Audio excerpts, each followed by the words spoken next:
Senhor, tu me sondas e me conheces. Sabes quando me assento, sabes quando me levanto. Bom dia, amigos da Sala 57. Estava aqui refletindo agora no Salmo 139. Que salmo lindo. Eu quero que você leia esses salmos hoje, Salmos capítulo 139. É uma expressão de quanto Deus pode estar próximo a mim e a você. Eu sei que eu estou devendo para vocês, acho que já duas reflexões, né? Primeiro Reis 15 e 16. Fica tranquilo, eu pago as minhas dívidas. Vamos juntos? Vamos juntos hoje, eu quero refletir. Primeiro Reis 14. Não vou deixar nada para trás. Você já se escondeu de Deus? É a pergunta que eu faço a você. A história do capítulo 14, ela narra o fim da vida de Jeroboão e o fim da vida de Roboão. O reinado desses dois homens que fizeram o que era mal aos olhos de Deus. Roboão, ele fez tantas coisas horríveis, né? O filho de Salomão, a ponto do Senhor permitir que o Egito se levantasse contra ele e roubasse, levasse todos os tesouros da casa do rei. Foi muita coisa, viu, gente? Basta a gente olhar tudo que Salomão acumulou e construiu e nós teremos uma noção do prejuízo que foi esse prejuízo financeiro em relação à desobediência, à idolatria de Roboão. E o fim dele foi um fim triste, né? E o seu filho reinou no seu lugar. Jeroboão também não teve um fim diferente. Ele não somente fez o que era mal aos olhos do Senhor, como também levou Israel a fazer aquilo que desagradava o Senhor. E chegou ao ponto de do filho de Jeroboão estar enfermo. E era sobre isso que eu gostaria de refletir com você nesta manhã, que diz assim: E disse Jeroboão à sua mulher: Levanta-te e disfarça-te, para que não conheçam que és mulher de Jeroboão, e vai a Siló. Eis que lá está o profeta Aías, o qual falou acerca de mim, que eu seria rei sobre este povo. Leva contigo 10 pães, alguns bolos e uma botija de mel, e vai ter com ele. Ele te declarará o que há de suceder a este menino. O profeta Aías foi aquele que, quando Salomão ainda estava vivo, encontrou Jeroboão, pegou a capa dele, rasgou em 12 pedaços e deu 10 na mãos dele, dizendo que ele reinaria sobre as 10 tribos de Israel. E agora, depois da idolatria, depois que a mão de Jeroboão secou, você se recorda? Falei sobre isso na terça-feira. Depois de tantos sinais de advertência de Deus, ele ainda não voltou o coração para o Senhor.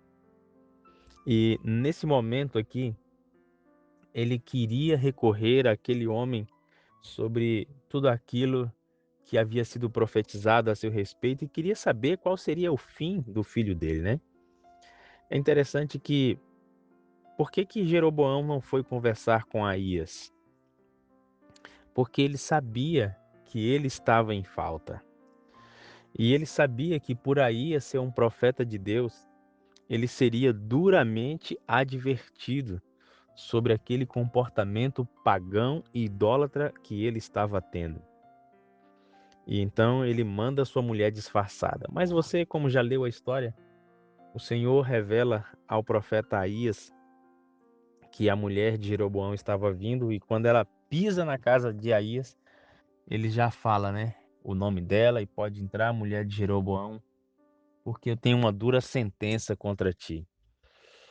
E aí então ele fala que o menino morreria e tudo que aconteceria à família de Jeroboão. que não ficaria nenhum descendente.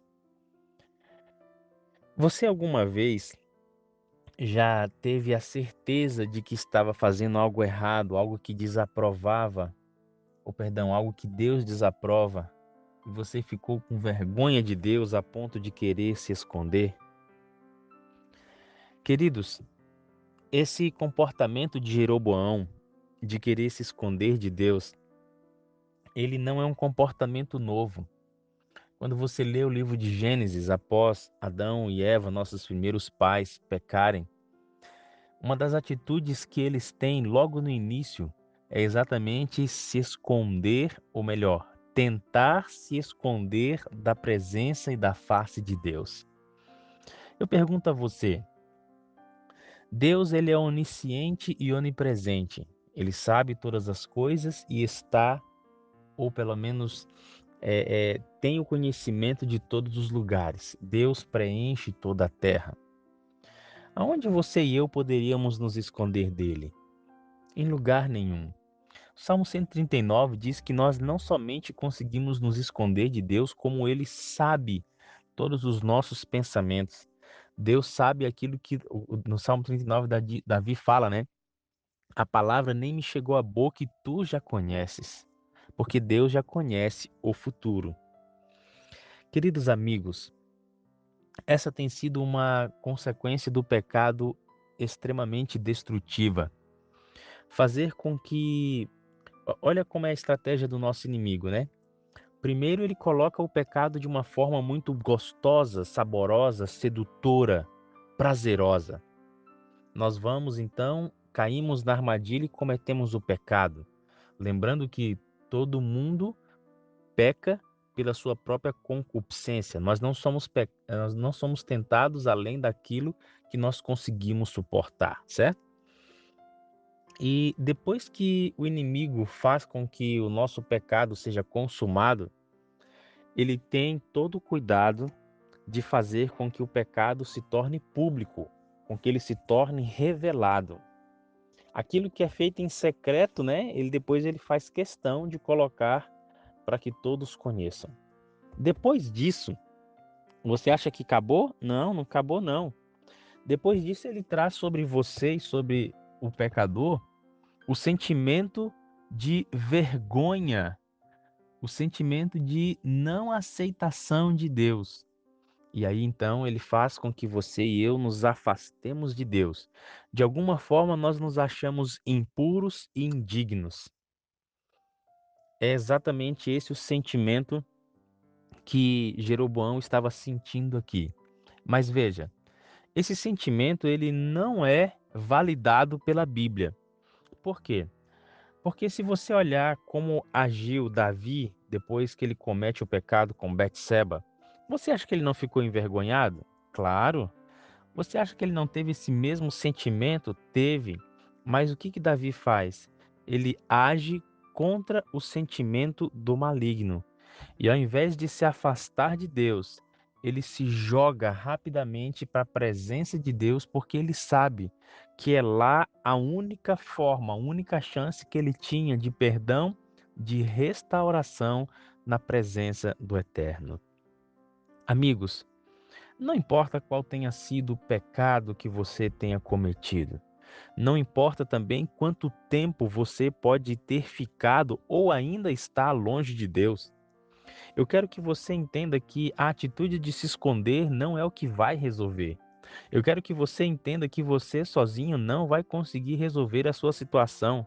Você só vai se colocar cada vez mais em um terreno onde o inimigo vai te acorrentar cada vez com correntes mais fortes a ponto de você se achar cada vez mais indigno da graça, do perdão, da misericórdia, ao ponto de você pensar que não há solução para você. Mas isso é uma mentira. Isso é um grande engano, porque ele sabe que todas as vezes que você e eu, não importa quão sujo estivermos, voltarmos os nossos olhos, o nosso coração para o nosso Deus, ele é rico em graça, em misericórdia, em amor e em perdão, para nos perdoar e nos restaurar a imagem do Filho de Deus. Faz assim então, ó.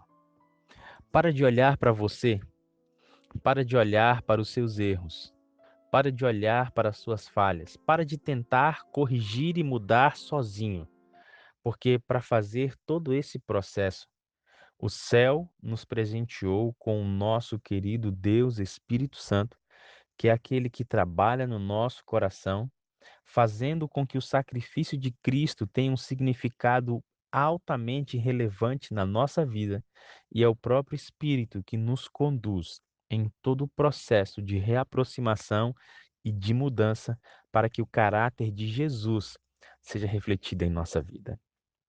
Por isso eu quero que hoje você, em atitude de humildade e de oração, peça o batismo do Espírito sobre sua vida e pare de se esconder de Deus. Um forte abraço para você. Eu não sei se hoje eu consigo gravar algum áudio ainda, mas se eu conseguir, eu vou mandar para você. Se não, eu vou gravando para a gente ir pagando a minha dívida, tá bom? Fica com Deus, amigos da Sala 57.